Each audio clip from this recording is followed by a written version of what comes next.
morning, students. Today we are going to start 8th chapter of science, and the name of the chapter is the living organisms, characteristics and habitats. It means इस chapter में students हम living organisms के बारे में पढ़ेंगे कि उनकी characteristics कैसी हैं, उनकी प्रॉपर्टीज़ कैसी हैं और किस तरीके के हैबिटेट में वो रहती हैं. ओके, इट मीन्स किस तरीके के एनवायरनमेंट में वो रहती है, किस जगह पर रहती हैं. So firstly, let me introduce you with the chapter. Biodiversity is a term used to describe the whole biological diversity present in the ecosystem and the interactions among them. देखिए स्टूडेंट्स, बायोडाइवर्सिटी का मतलब ये होता है कि किसी particular ecosystem के अंदर बहुत सारे टाइप्स के एनिमल्स और बहुत सारे टाइप्स के प्लांट्स प्रेजेंट होते हैं, तो इसी चीज़ को हम बायोडाइवर्सिटी बोलते हैं. It includes all the living organisms such as plants, animals, human beings and microorganisms. Biodiversity के अंदर सभी तरीके के प्लांट्स, एनिमल्स, ह्यूमन बींग्स, इंसान जो हैं, और माइक्रो ऑर्गेनिजम्स आ जाते हैं. इट मीन्स जो बैक्टीरियाज होते हैं, वायरसेस होते हैं students. There is a variety of communities of organisms that live in a particular regions. अब आपको पता है कि किसी पार्टिकुलर जगह पर, किसी खास जगह पर किसी खास तरीके के ही ऑर्गेनिज्म सर्वाइव कर पाते हैं due to climatic conditions. Okay, there are a number of different species living in a specific geographical area. किसी एरिया के अंदर कुछ अलग अलग तरीके के स्पीसीज एग्जिस्ट कर सकते हैं, डिफरेंट टाइप्स के एनिमल्स और डिफरेंट टाइप्स के प्लांट्स वहाँ पर डेवलप हो सकते हैं स्टूडेंट्स, सिर्फ क्लाइमेटिक कंडीशंस के कारण. Every organism has a place to live in nature and a functional role in that place. अब हर एक ऑर्गेनिज्म का जिस भी जगह पर वो रह रहा है उसका एक अपना रोल होता है. ओके स्टूडेंट्स, वो किस तरीके का खाना खाता है, किस तरीके के हैबिटेट के अंदर वो रहता है, तो हर एक एनिमल का ये चीज़ डिफरेंट होता है. We need to understand how organisms interact with each other and with their physical environment. अब हमें जानने की ज़रूरत होती है स्टूडेंट्स. अगर हम प्लांट्स और एनिमल्स के बारे में और ज़्यादा बेहतर जानना चाहते हैं तो हमें पता करना पड़ेगा कि वो एक दूसरे के साथ कैसे इंटरेक्ट करते हैं और वो अपने फिजिकल एनवायरनमेंट के साथ, इट मीन्स वाटर, सॉयल और जो एयर वगैरह होते हैं, इनके साथ कैसे इंटरेक्शन करते हैं. In this chapter, we will examine the ways in which organisms use their environment, relate to each other, and assemble into communities or ecosystems. इस चैप्टर में हम यही पढ़ेंगे कि ऑर्गेनिजम्स किस तरीके से अपने एनवायरनमेंट को यूज़ करते हैं, एक दूसरे के साथ रिलेशन बनाते हैं और एक दूसरे के साथ रहते हैं, किसी कम्युनिटी के अंदर ग्रुप में रहते हैं students. Each organism has its own नीचे फॉर सर्वाइवल. हर एक ऑर्गेनिज्म का किसी भी एनवायरनमेंट में वो रहता है, खुद का रोल होता है स्टूडेंट्स. इट मीन्स किस तरीके का खाना वो खा रहा है, किस तरीके के एनवायरनमेंट में वो रह रहा है, तो हर एक ऑर्गेनिज्म के लिए ये डिफरेंट होता है. अ habitat is a actual location in the environment where an organism lives and consists of all the physical and biological resources available to a species. Habitat students ये होता है कि actual location एनवायरनमेंट के अंदर कि जहाँ पर कोई ऑर्गेनिज्म रह रहा है वहाँ पर उसकी सभी ज़रूरतें पूरी हो रही हैं.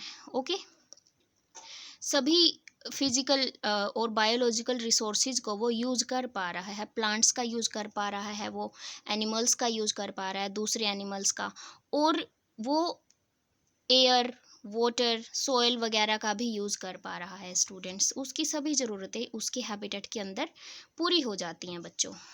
Now students, let us start our first topic, biomes and interdependence between the biotic and abiotic world. अब देखिए students, living organisms depend upon each other as well as the abiotic world for their survival. देखिए, living things एक दूसरे के ऊपर भी depend करती हैं और एबायोटिक वर्ल्ड पे भी डिपेंड करती हैं. इट मीन्स वाटर पे, एयर पे, सॉयल पे और ये बाकी भी बहुत सारी चीज़ें होती हैं, टेम्परेचर वगैरह, इन चीज़ों पर वो डिपेंड करती है अपने सर्वाइवल के लिए, ज़िंदा रहने के लिए.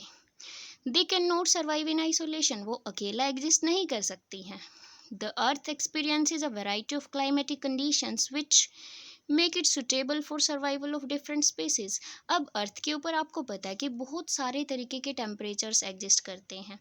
ऐसी भी जगह हैं जहाँ पर बहुत ज़्यादा टेम्परेचर होता है, ऐसी भी प्लेसेस हैं जहाँ पर बहुत कम टेम्परेचर होता है।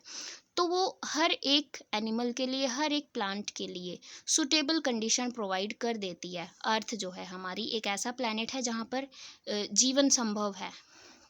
The kind of organisms living in a given region will depend upon the conditions prevailing there। अब कोई ऑर्गेनिज्म किसी जगह पर रहता है, ये किस चीज़ पे डिपेंड करेगा कि वो वहाँ पर रहने वाला जो क्लाइमेट है उसके अकॉर्डिंग खुद को ढाल पा रहा है। उस एनवायरनमेंट में जो मेन टेम्परेचर है उसके अकॉर्डिंग वो रह पाता है वहाँ पर। The biodiversity of a region on Earth depends upon the heat, temperature, rainfall and humidity present in the atmosphere। अब बायोडाइवर्सिटी मीन्स किसी जगह पर किस तरीके के ऑर्गेनिजम्स रह रहे हैं, प्लांट्स रह रहे हैं, एनिमल्स रह रहे हैं, वो किस पे डिपेंड करेगा। हीट कैसी है वहाँ पर, वहाँ का टेम्परेचर कैसा है, रेनफॉल कैसी होती है, ह्यूमिडिटी कैसी है, इट मीन्स गीलापन कैसा है वहाँ पर, जो मॉइस्चर है एयर के अंदर वो कितना है स्टूडेंट्स, उस इस चीज़ पर डिपेंड करेगा। Based on these factors the world has been grouped into different biomes. इसी बेसिस पर स्टूडेंट्स पूरे के पूरे वर्ल्ड को कुछ बायोम्स में डिवाइड किया गया है। अब देखिए बायोम क्या होता है, बहुत इंपॉर्टेंट डेफिनेशन है।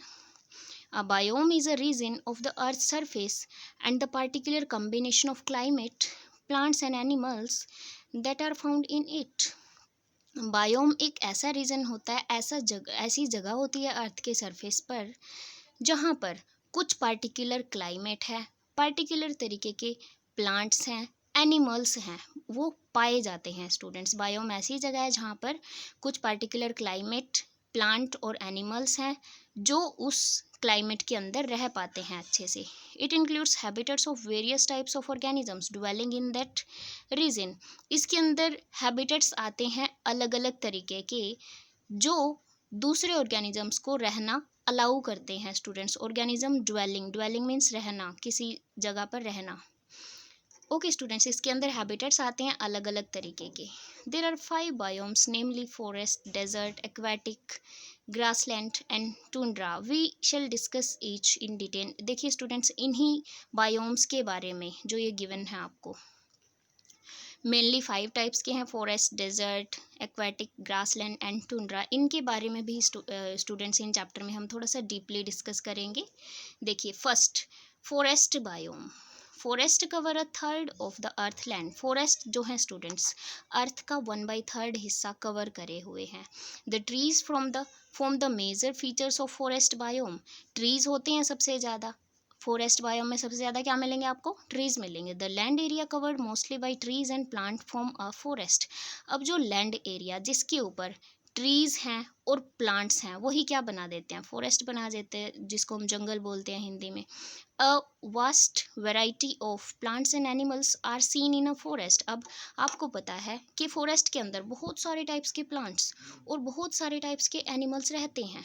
ओके, जैसे लॉयन भी रहता है और प्लांट्स बहुत बड़े बड़े प्लांट्स भी होते हैं, बहुत छोटे छोटे प्लांट्स भी होते हैं। Depending on the kind of vegetation forest can be classified into tropical rain forest, temperate and Tyga और बोरियल फॉरेस्ट।